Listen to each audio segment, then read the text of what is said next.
The thing about suspicion is that it doesn't start loud. It's quiet. It lingers.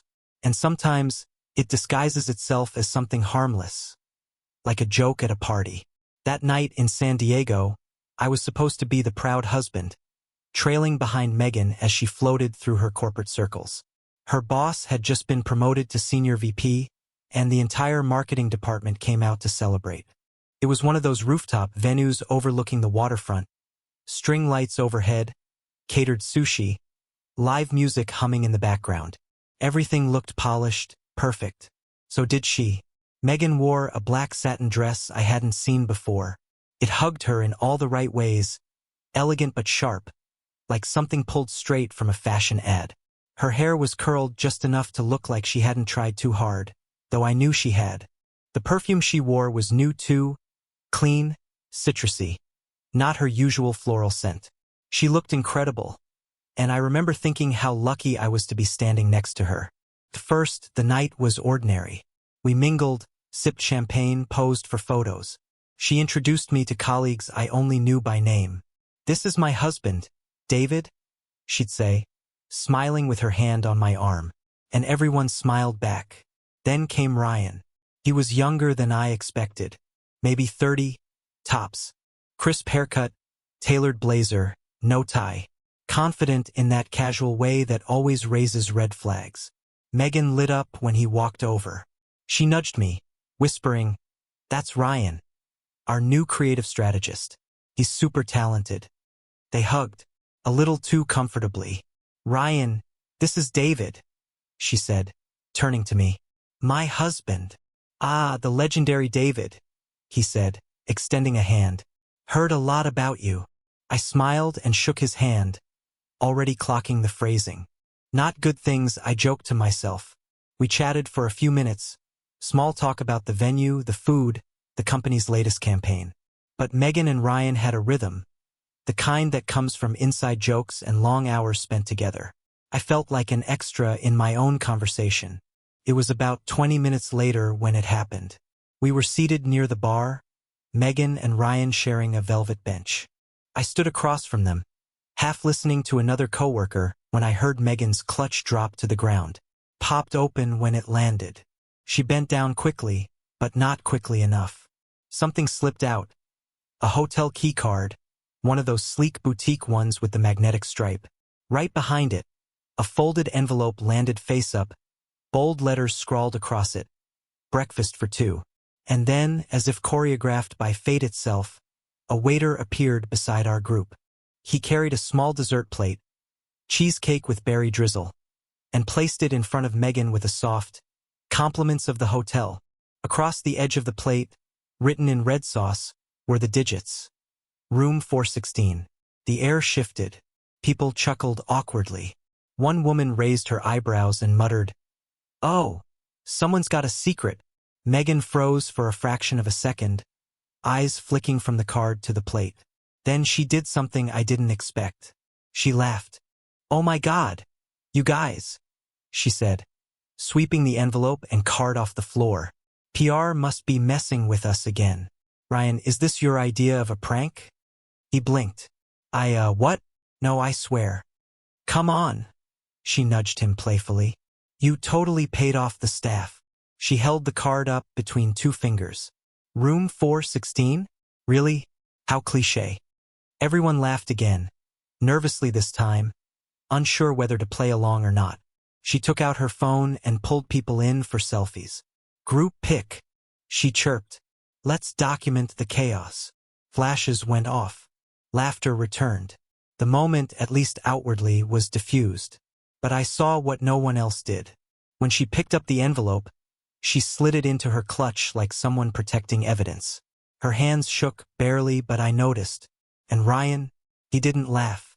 He stared straight ahead, lips pressed tight, the kind of expression you wear when you're trying to look like nothing's wrong. "Seriously, what was that?" I asked her later, when we stepped away from the crowd. She gave a dramatic sigh. "Just a joke. Some weird hotel promo or something. I think they're doing it to random tables." "Random tables?" I asked, narrowing my eyes. "With your name on it?" She rolled her eyes. "Oh my God, David. Are you really making a thing out of this? I just said it was a joke. I'm not making a thing, I said quietly. I'm just saying it didn't feel random. She placed a hand on my chest and smiled. You always do this. You overanalyze everything. Maybe I do. Maybe that's part of who I am. Someone who picks apart inconsistencies like threads unraveling from a sleeve. But this wasn't a thread. It was a damn rope. The rest of the night, I watched her more than I participated. She stayed close to Ryan, though not too close. Not anymore. She laughed a little louder than she needed to, took more photos than usual, told anyone who asked that she and I were heading out of town next weekend to reconnect. Which was news to me, and yet she never touched that dessert. I couldn't stop thinking about that card. Boutique hotel near the waterfront. Room 416. Breakfast for two. Was it real? Was it staged? Who would go that far for a prank? And if it was a joke, why was her explanation so flat? When we finally left the party and got into the car, I brought it up one more time. So, the key card. She groaned. Seriously? I just want to know, was it really a prank? Yes, she snapped. God, you're so paranoid. I turned my head to look at her. Then show me the envelope. She hesitated. I threw it out. Threw it out. Yeah, David. I wasn't going to keep a dumb fake room key. I nodded slowly. Right? We didn't talk the rest of the way home. She put on music, something upbeat and hollow. I stared out the window, watching the lights blur past. My gut twisted. I didn't want to admit it yet, but I knew. That wasn't just an awkward moment. It was a crack. The kind you see only when the light hits the glass just right. The drive home that night was quiet. Too quiet. Megan stared out the window, pretending to scroll through her phone. She was still riding the high of the party, maybe hoping the awkward scene with the room key had dissolved into background noise.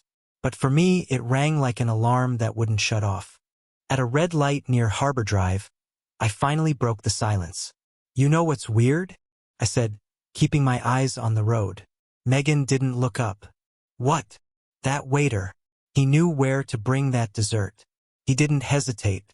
Walked straight to you. She gave a short laugh. Babe, let it go. But I couldn't. That's the thing about a crack. It doesn't need to shatter right away. It just needs to exist. And now that it had, I couldn't stop seeing it. And the more I stared into it, the more I saw things I'd missed before. We got home around midnight. Megan tossed her shoes by the door, dropped her clutch on the entry table like nothing had happened, and headed straight for the bathroom. I heard the shower start a few seconds later, longer than usual, like she was rinsing something off. I sat on the couch, staring at the blank TV screen. My reflection stared back at me, tired, quiet, angry. But beneath the anger was something worse. Realization. That night became the lens through which I began rewatching the last 6 months of my life. It started with the meetings. Back in the spring, Megan's work calendar began to fill up with evening events. Team strategy sessions, she'd say, client drinks, or mentorship dinners. Always something important, always last minute. And it made sense. She was moving up, managing more people. I wanted to believe that, so I didn't question it. But now I was replaying every one of those nights. Every time her Do Not Disturb was scheduled from 9 p.m. to 6 a.m. Without fail. How she'd put her phone screen down, even during dinner. The sudden urgency of keeping her devices locked, when we'd never hidden anything before. The first time I noticed her location sharing was turned off, I thought it was a glitch. She'd always had it on, for safety, we said. But after that first time, it started happening regularly. She always had an excuse. Low battery. Must have turned off by accident. Weird iOS bug. I bought those answers. Until now. Then there were the charges. A string of bar tabs. Places I didn't recognize, but she always claimed were girls' nights. Thing is, I checked those spots later. They weren't wine bars or brunch places. They were date spots. Trendy lounges, candlelit rooftop bars, the kind of places you go when you're trying to impress someone, not decompress. Worse, the receipts were always for two. Then there were the ATM withdrawals. Not massive amounts, just enough to not leave a trail on shared cards. But the machines were all near East Village, where Ryan lived. I remember that specifically because Megan once mentioned helping him move. She came back that day flustered, sweaty, and smiling in a way that didn't sit right. I had chalked it up to exertion. But I remembered the way she looked walking in, the same way she looked tonight, eyes wide, voice high, like she was performing normalcy. Around July, she started wearing new perfume. Subtle but bold, amber and citrus, not floral like before. She only wore it on workdays, and only ever left the bottle at the office. Then the wardrobe shift began. Blazers that hugged tighter. Tops she once reserved for date nights became just right for client meetings. Heels in colors I didn't know she owned. She brushed it off when I asked. New department, new image, she said. You know how branding works. Yeah, I do. In August, I walked into her home office one evening and caught her snapping her laptop shut like a teenager caught watching something she shouldn't. I paused. She smiled too fast and said she was mid-draft on a complicated email. That same week, she took an overnight trip to LA for a conference. Something didn't sit right, so I checked the credit card statements. No hotel, no gas, no meals. Just one charge. A liquor store receipt near Del March. Del Mar is 20 miles north, not LA. She had said she stayed with a colleague, but the name she gave me, Lily, was someone I knew. And Lily and I had talked. I haven't seen Megan in months, she said, confused. I told her Megan mentioned crashing with her during the conference. Lily paused. No, that wasn't me. That's when I felt it, cold, bitter certainty. This wasn't paranoia. This wasn't insecurity. This was a trail. Individually, each of these things was explainable, justifiable, easy to brush aside with a clever smile or a change in subject. But tonight, with the hotel card, the breakfast for two envelope, and the look on her face, I couldn't unsee the pattern. It was a mural painted in invisible ink, suddenly revealed under a blacklight. I got up and wandered into the kitchen, opened the fridge, closed it again. Just needed to move, to do something while my brain tore through every excuse she'd ever fed me. My phone buzzed. A calendar reminder. Dinner with Megan, postponed. I'd forgotten I'd tried to reschedule a date night weeks ago. She had postponed it, said she had a late client call. That same night, I remembered, she didn't come home until almost 11. Said she lost track of time and didn't want to wake me. That night, I found a charger in her purse. One I didn't recognize. Not mine. Not hers. Ryan left it at my desk, she had said casually. I was going to return it, but she never did. Stayed in her bag for weeks. I hadn't thought about it until now. I stood in the hallway that night, watching the bathroom light glow beneath the door, listening to the hum of the fan. She was still in the shower. I imagined her standing there, alone, rewinding the same memories I was. Or maybe not.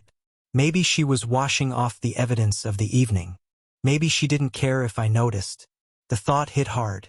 Because if she didn't care, if she had stopped trying to hide it, then that meant this wasn't just a slip. This was a routine. The life we built wasn't cracked. It was gutted, hollowed from the inside while I was looking the other way.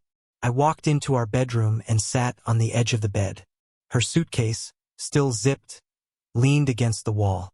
She had packed it for a trip to Palm Springs next weekend, a wellness retreat with coworkers. I had offered to drive her. She declined, said she was carpooling with a couple people from the office. I now had a pretty solid guess who one of those people would be. I reached for her bag, opened the front pocket. Inside, a small notebook, a few travel-size lotions, a folded paper itinerary. I flipped it open. The retreat didn't start until Saturday morning. She was leaving Friday at noon, and she wasn't scheduled for any sessions until Sunday. There was a gap, a night unaccounted for, a night free, just like tonight. I closed the bag, sat in the dark. I didn't feel rage, not yet, not even grief, just clarity. She had been preparing for this for months, sliding the pieces around like a chessboard, making sure I never saw more than one move at a time. But I was looking now. and I was done pretending not to see the game. Finding the card at the party and replaying months of oddities on the drive home was one thing. But proof, undeniable, concrete proof, was another. I'd been living in the fog of suspicion, connecting dots with pencil lines. That night, after Megan fell asleep, I reached for ink. It started with a simple memory. The Apple devices. Years ago, when Megan first got her Apple Watch, she asked me to set it up. I'd synced everything for her. Family iCloud, backups, Find My, the whole package, so she wouldn't have to worry about losing photos or data. It was automatic, invisible. Even she had probably forgotten I'd done it. I hadn't. So while she showered and later drifted off into what she probably thought was a guiltless sleep, I sat at the kitchen table with my laptop, heart hammering, fingers shaking. I opened iCloud, logged in, clicked on devices. There it was, Megan's watch. Last backup, 2 days ago. I hesitated. This felt like crossing a line. But hadn't she already crossed it first? Hadn't she already carved out a secret life inside our marriage? I clicked Restore from Backup. A folder appeared, archive_gray. At first glance, it looked like nothing, just a string of timestamps. But when I opened it, my stomach dropped. There they were. 58 photos. 2 short videos. Location tags pinned, each one to the same boutique hotel near the waterfront. The one from the party, the one on the keycard. Dates and times matched nights she'd claimed to be at a team dinner or driving back from a conference. I clicked the first photo. It was Megan in the hotel lobby, wearing the same black satin dress she'd worn to a fundraiser 3 weeks ago. She was smiling, holding a champagne glass, eyes locked on whoever was taking the picture. She looked happy. Too happy. I clicked the next. Ryan was in this one. They were in front of a full-length mirror in a hotel hallway. He was kissing her cheek. Her hand was on his chest. Her phone, my phone, the one I paid for, caught the reflection of her bracelet, the one I'd given her on our 5th anniversary. There was no mistaking it. The next few photos were variations of the same theme. Them together at the hotel bar, clinking glasses, Megan's overnight bag on the floor by a king-size bed, breakfast plates on a small table, 2 croissants, 2 cups of coffee, and the bracelet again sitting next to a room service receipt. Then I reached the live photos. Apple's little video moments. The movement made it worse. Ryan sliding his hand across her back as she leaned into him. Megan laughing quietly at something he whispered. She looked younger, freer, like a version of herself I hadn't seen in years. But not with me. I felt like I was drowning. Like someone had dropped me into freezing water without warning. I scrolled faster, hoping to find something that contradicted what I was seeing. But every file was another nail in the coffin. The timestamps overlapped perfectly with her team outings. The geotags matched the ATM locations. Even the hotel receipt in one photo listed room 416. Then I opened the first video. It was only 12 seconds long but felt like an eternity. The camera was angled from the edge of the bed, slightly shaky. Megan sat cross-legged, hair down, makeup off, wearing a t-shirt I didn't recognize. Ryan walked into frame holding a glass of wine, sat next to her, and kissed her. Not a quick peck. Not a mistake. A slow, familiar kiss. She didn't push him away. She leaned in. I slammed the laptop shut so hard the screen flickered. My hands were shaking. I could feel my pulse in my temples, a hot throb of disbelief and fury. I wanted to scream, to wake her up and shove the evidence in her face, to demand why. But I didn't. Not yet. I forced myself to open the laptop again. I needed to save everything before she could delete it. I plugged in an external hard drive and copied the entire folder. Then I uploaded it to an encrypted cloud vault, locked it behind a password only I knew. Redundancy. Safety.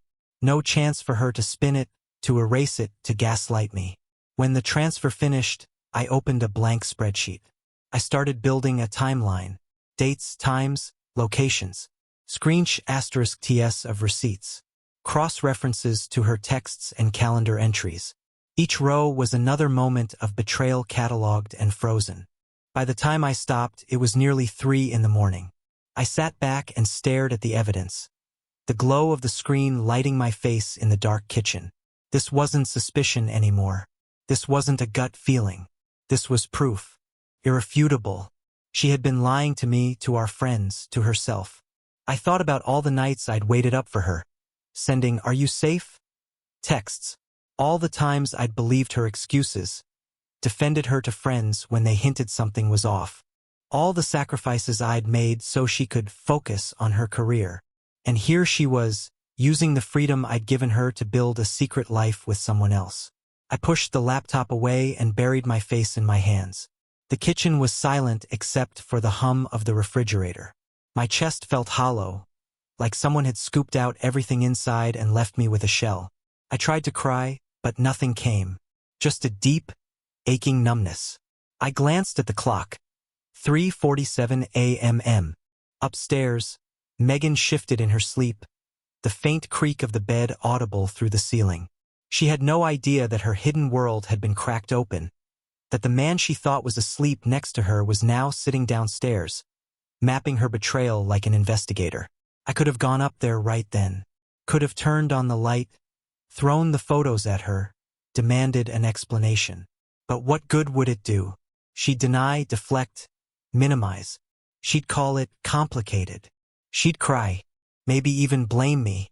I'd seen enough of these stories to know how the script goes. And besides, something inside me had shifted. This wasn't just about catching her. This was about control, about taking it back.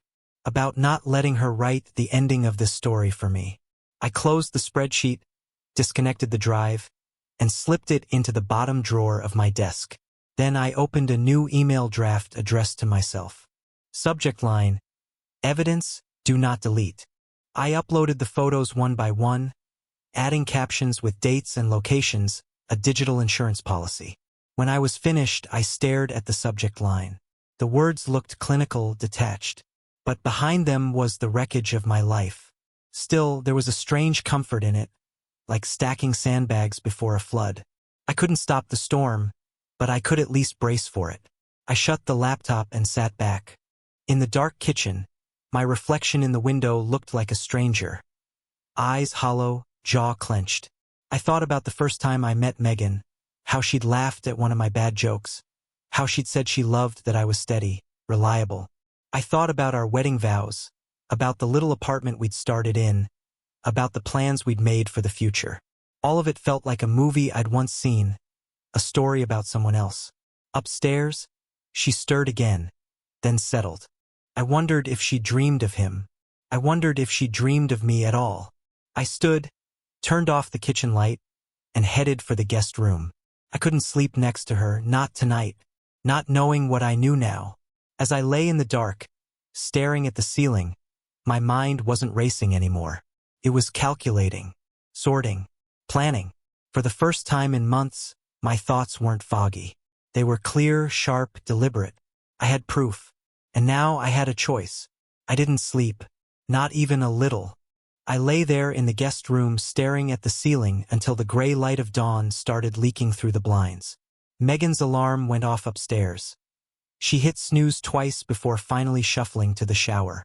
I heard the water running, the hair dryer, the familiar routine of someone who thought their world was still intact. Mine wasn't. For months, I'd been stumbling through her lies like a man walking through fog. Now I had a map. I had proof. And proof demanded action. By the time Megan left for work, I was at the kitchen table with coffee gone cold, my laptop open, the hard drive of evidence sitting next to it like a loaded P*N. She kissed me on the cheek as she walked out, a reflex more than affection. "Late meeting tonight," she said. "Don't wait up." I almost laughed. The door closed. Her car started. The driveway emptied. That's when I moved. I didn't storm the hotel. I didn't call her office. I didn't text Ryan. Instead, I opened a blank sheet of paper and wrote at the top, "Plan." I knew myself well enough to know that rage would only make this worse. Confront her now and she'd spin it, delete files, cry, twist the narrative. But if I stayed quiet, if I prepared, I could leave on my own terms. I could walk out without giving her a chance to rewrite what she'd done. First step: secure my information. I went through every shared account, email, bank, streaming, storage. I reset passwords, added two-factor authentication to my personal accounts, unlinked her devices from anything of mine. Our joint cloud? Copied to an encrypted vault under a new name. Bank logins? Moved to a separate password manager. I ordered a new debit card tied to a payroll account only I could access. Then I opened a new checking account at a credit union down the street. They asked for my driver's license and employment details. I handed them over, my voice steady even as my hands shook. The teller smiled, small talk about the weather. She had no idea she was witnessing the first step of someone quietly dissolving a marriage. Second step, protect physical assets. I called a storage facility 20 minutes away, rented an overnight unit under my name only. You moving? The guy asked. Something like that, I said. They emailed me a gate code and a unit number. I spent the next few hours packing. Not clothes yet, not the obvious things. Documents first. Passports, birth certificates, the deed to our condo, tax records, insurance policies. Hard drives. Photo albums. My grandfather's watch. The little things that anchor a life but disappear fast in a messy breakup. Each item went into a plastic bin labeled with black marker. I stacked the bins in the back of my SUV. The house felt different already. Lighter, emptier. Like someone had opened a window after years of stale air. Third step, document the evidence. I printed everything. *TS of the photos from the watch backup. The videos, the receipts, the timeline spreadsheet. I made 3 sets.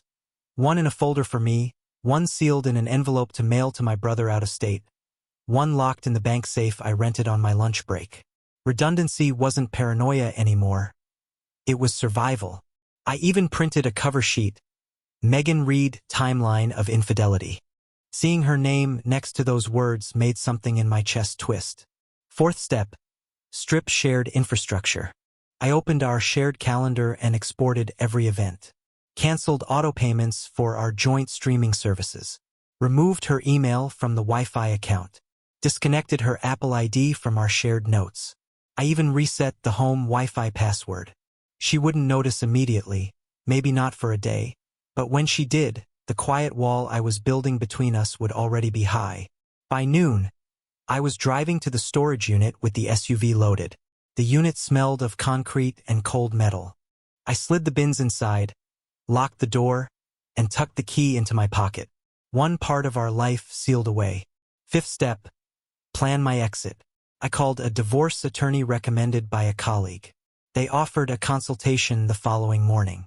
Bring any evidence you have, the paralegal said. The more organized, the better. I told her she'd get a binder. She laughed, thinking I was joking. I also booked an appointment with a financial advisor and, almost as an afterthought, a therapist. Not because I felt broken, but because I knew the fallout was coming. I wanted to be ready when it hit. Every action felt both surreal and inevitable. I remembered helping Megan pack for her first big work trip. The two of us laughing about how bad she was at folding clothes. I remembered the night she cried when she thought she might lose her job, and how I'd stayed up with her making pros and cons lists. I remembered thinking we were a team. Now I was building a war room she didn't even know existed. The strangest part? I wasn't angry, not in the way I expected. There was no shouting in my head, no fantasies of revenge. Just a quiet, steady resolve, like closing an office after hours. Lights off, drawers locked, everything squared away. I knew if I confronted her too soon, she'd try to salvage control. She'd cry, say it wasn't serious, say she loved me. Maybe she'd even believe it herself. But love doesn't look like hotel keycards and hidden folders. Love doesn't look like lies. Around 3 p.m. I sat in my car outside the storage unit, staring at the steering wheel. My hands were steady now. I'd done more in 5 hours than I had in the last 5 months.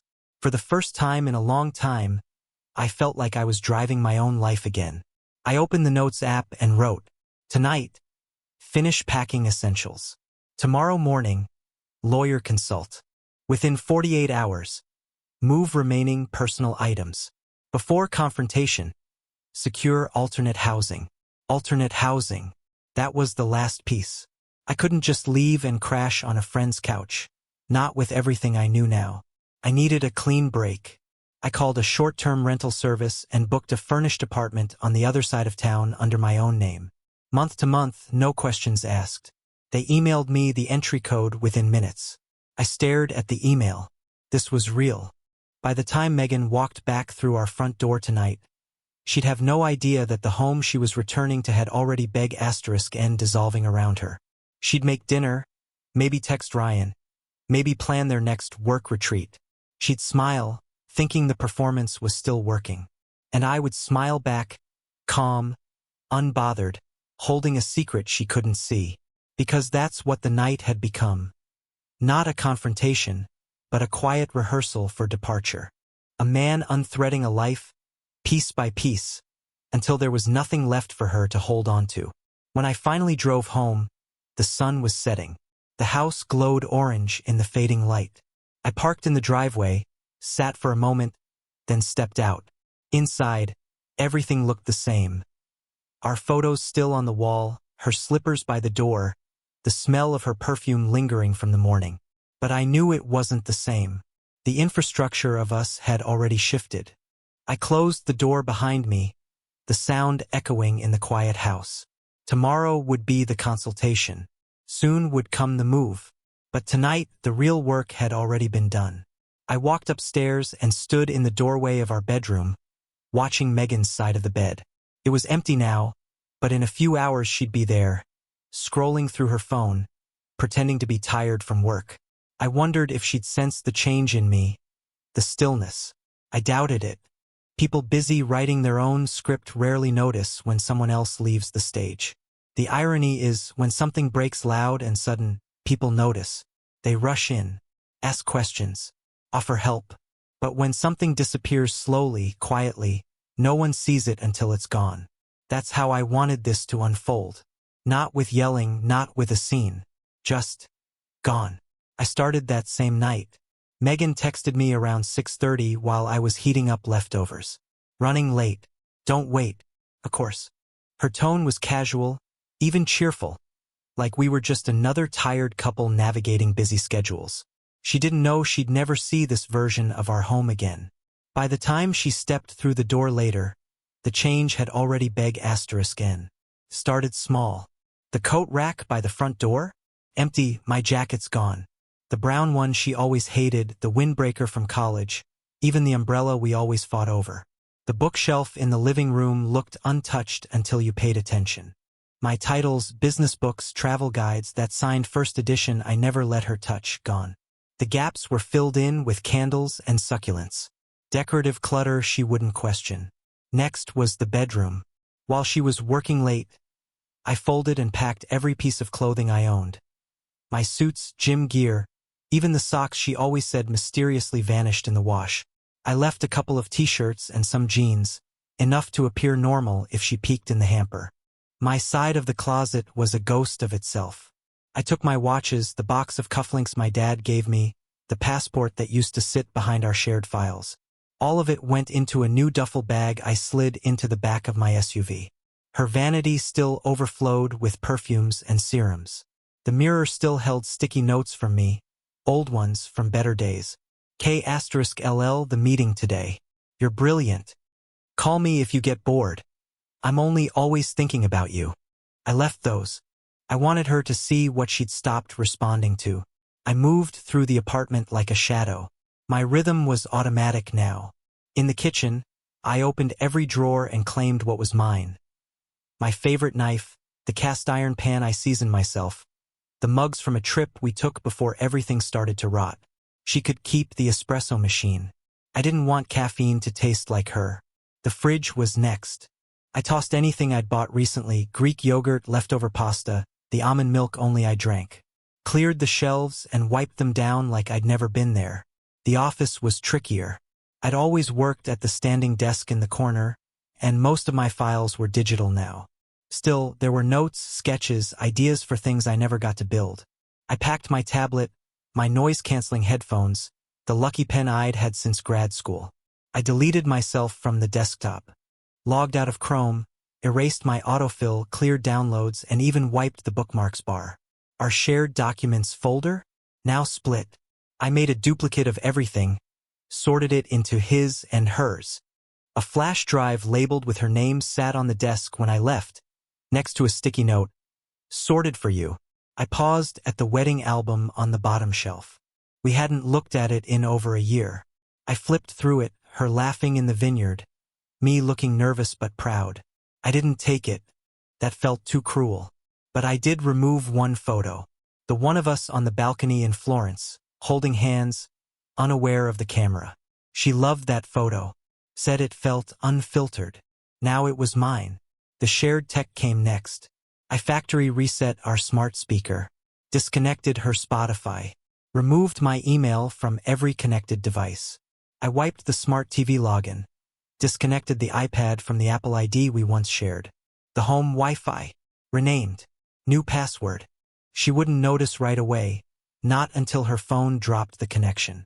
Then came the digital severing. Our shared calendar? Gone. The app still lived on her phone, but our events vanished. The anniversary dinner placeholder I'd created 3 months ago, the one she ignored, was the last thing I deleted. Our playlists, removed. I took my songs and left her the rest. The cooking together mix, the Sunday mornings, one we danced to when we still touched each other like we meant it, both gone. I reset the shared Dropbox password and unlinked her laptop. Moved my archives to my personal cloud, encrypted and hidden. Even our Netflix profile was erased. No more David, just Megan and guest. I did it all in silence, room by room, piece by piece, like clearing out a house after someone dies. Only in this case, the person still lived here. By 11 p.m. my car was packed. The back seat held my life, condensed into 3 bags and a banker's box. I stood in the living room one last time. No photos of us on the shelves. No coats. No clutter. The little things that once said we had been replaced with air. It didn't look ransacked. It didn't even look abandoned. It just looked like a slightly neater version of itself. Like someone had cleaned up, expecting guests. And that's what I wanted. For her to walk in and not immediately notice. For the shock to settle in slowly, like fog rolling in across the bay. I left one more thing on the kitchen table. A letter. No threats, no pleading. Just a list. What I took. What I left. What I knew. At the bottom, a flash drive in a small Ziploc bag, identical to the one I'd saved for myself. It held the photos, the videos, the receipts, and the spreadsheet. All of it. Labeled plainly, archive_gray. I wanted her to know I hadn't acted blindly, that I hadn't guessed. I knew, and I left before she could tell a single lie. When I drove away that night, I didn't look back at the building. I didn't second guess. I just drove. The new apartment was small but clean. Temporary. Enough. I entered the access code, carried my things upstairs, and shut the door behind me. The click of the lock felt louder than usual. I didn't unpack, just collapsed onto the couch with the letter still in my jacket pocket. Tomorrow would be legal, strategic, official. But tonight was mine. The quiet beginning of something I hadn't felt in months. A life that was mine alone again. No more wondering. No more hoping. No more lies whispered through a closed bathroom door. Just me. And silence. And for the first time in a long time, peace. I met with the divorce lawyer the next morning. Evidence in hand. Timeline complete. No drama, no shouting, just facts. I rerouted my paycheck to the new account, froze joint cards, and notified our landlord of my intent to vacate. I scheduled therapy, not to heal what she broke, but to make sure I didn't carry her damage forward. This wasn't revenge. It was clean, final detachment. Megan came home to silence. My clothes were gone. Photos removed. Devices unlinked. On the table, a list of what I'd taken, what I'd left, and a flash drive of her affair. Every photo, video, and receipt. There was nothing to argue, nothing to save. I wasn't coming back. She hadn't just lost me. She came home to find her life rewritten without her. Like I'd been a ghost the whole time.